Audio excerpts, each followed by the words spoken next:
ولوطا إذ قال لقومه أتأتون الفاحشة وأنتم تبصرون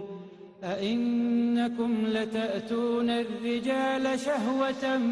من دون النساء بل أنتم قوم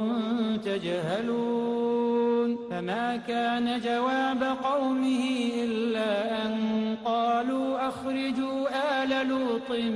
من قريتكم إنهم أناس يتطهرون فأنجيناه وأهله إلا امرأته قدرناها من الغابرين وأمطرنا عليهم مطرا فساء